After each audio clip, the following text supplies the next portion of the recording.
Hi guys! Welcome back sa ating kusina, ang kusina ni Nenoy. So for those of you who already subscribed last week and nag-like at nag-comment sa ating mga videos, thank you so much sa mga feedback and suggestion.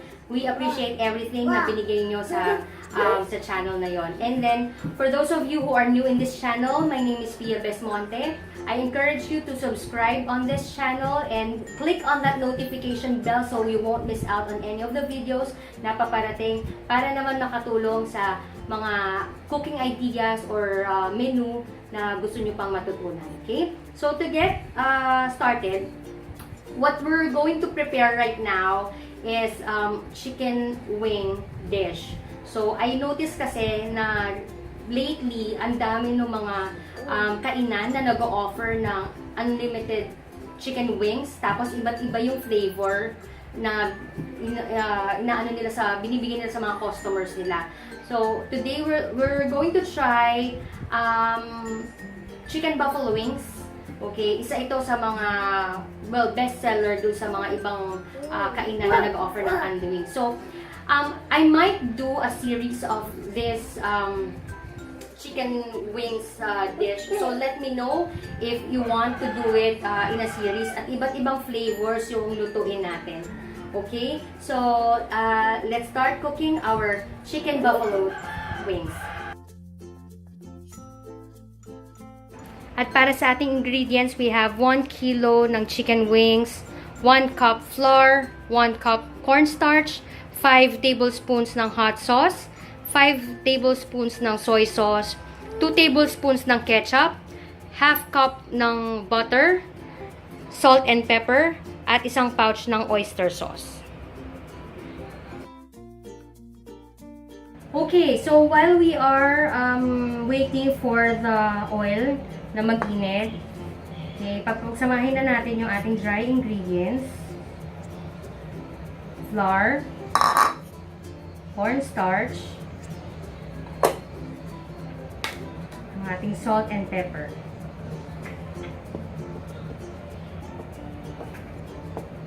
And then, i-coat natin ang ating chicken before natin i-fry or i-deep fry. Okay.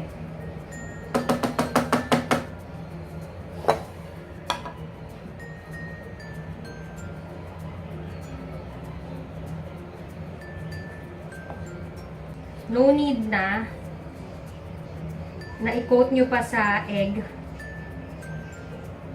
yung chicken before nyo i-coat sa flour. Diretso na, or sa flour and cornstarch.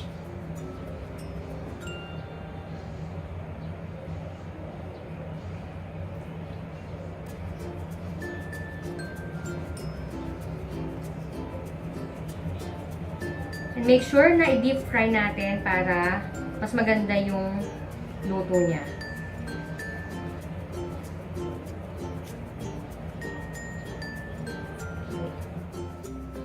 Let's make sure na mainit na yung oil before natin lubog yung chicken. Okay, so since mainit na yung oil, enough na siya para maluto ng maigi yung chicken.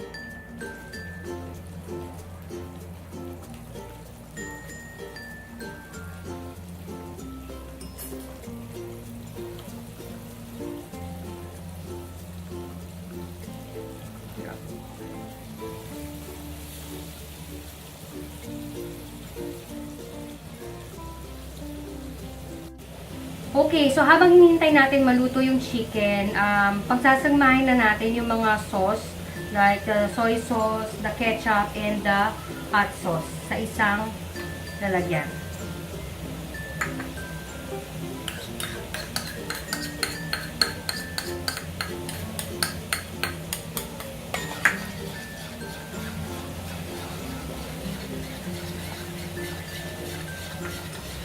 And then, isama na rin natin yung isang pouch ng oyster sauce.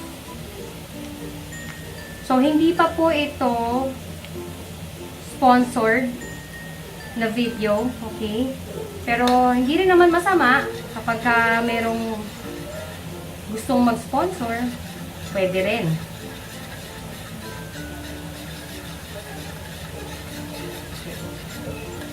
So, dun sa timpla ng hot sauce, depende kung gaano yung tolerance nyo sa anghang. So, kung mas gusto nyo maanghang, pwede naman. If not, then adjust nyo na lang din.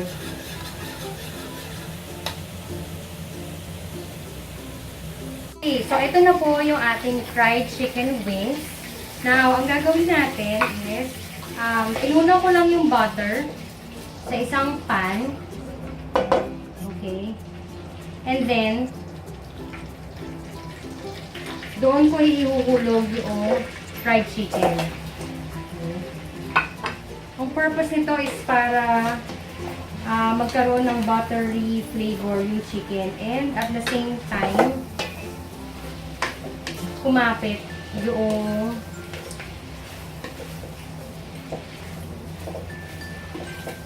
sauce na ginawa natin kanina.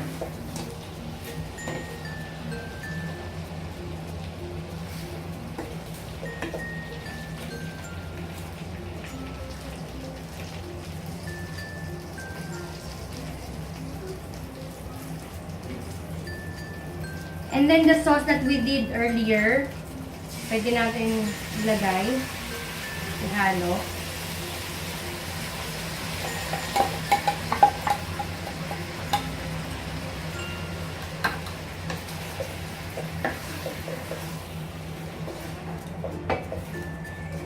Make sure na makover lahat ng sides ng chicken wings natin para naman pag kinain nyo, pantay-pantay siya. So, ito. Yung pang sauce.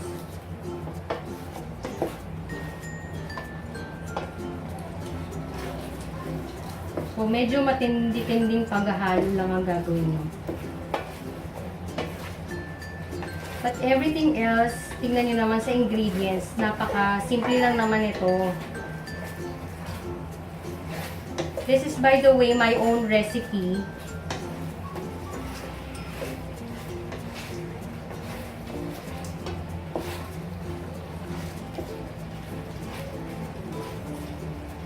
Yan.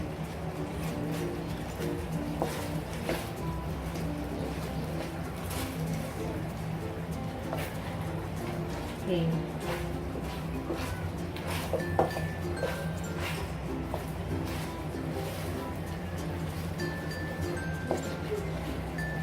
Okay, so here you go, our chicken buffalo wings. Happy cooking!